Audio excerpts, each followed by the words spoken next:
नमस्कार। मिथिला के गीत संगीत चैनल पर सब कमरथुआ के स्वागत है। ई गीत हम गावे छी, अहूँ सब गाबैत बाबा धाम जायब। हम हर साल बाबा धाम जाय छलहुँ हुनका कृपा से। एहि बेर की करता तो बाबे जानते, तो अहूँ के दुख दर्द हम बुझे छी। ते द्वारे बाबा के दर्शन का जोश रहे छे, तो होइ छे कि जाय, लेकिन रास्ता तो दुर्गम छे आ वह बाबा पार लगवे छथिन। ओहिमे अहाँ ई गीत गुनगुनाइत जायब, बाबा सहारा हेता। कखनो मुँह से निकलैया बाबा पहाड़ी में छथिन, कखनो जब मुँह से निकलैया बाबा बड़ दूर में चलि गेलखिन हँ, लेकिन बाबा पार लगे। जखन जखन बाबा के नाम लैत रहब तो रास्ता कोनो दुर्गम नहीं छे, बाबा सबके पार लगा दै छथिन। ताहि दुआरे ई गीत हम गाबै छी। जँ अहाँ सबके नीक लागे तो चैनल के सब्सक्राइब करू। यो बाबा जाए बैसल छी 80 कोसक झाड़ी में, ऊंच ऊंच पहाड़ी में ना।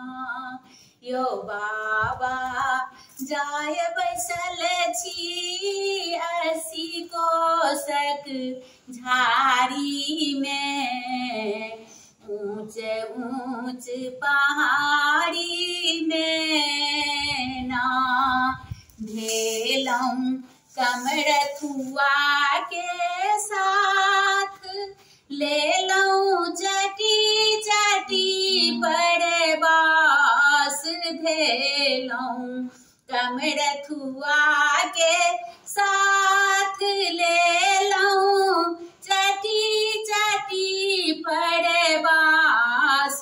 यो बाबा मोन लगैया अहाँ के कमोर कहारी में, छोटी छोटी पहाड़ी में ना। यो बाबा मोन लगैया अहाँ के कमोर कहारी में, छोटी छोटी पहाड़ी में ना। यो बाबा जाए बैसल छी 80 कोसक झाड़ी में, छोटी छोटी पहाड़ी में ना। ले लऊं हरी पर शीशी मोल, भर लऊं गंगा जल अनमोल।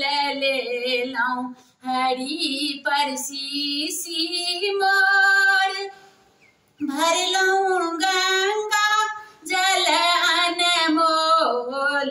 यो बाबा मोन लगैया अहाँ के चरण बेगारी में, छोटी छोटी पहाड़ी में ना।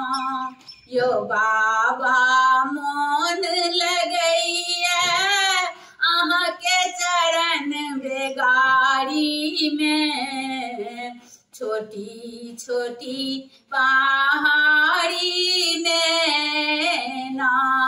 यो बाबा जाए बैसल छी 80 कोसक झाड़ी में, छोटी छोटी पहाड़ी में ना।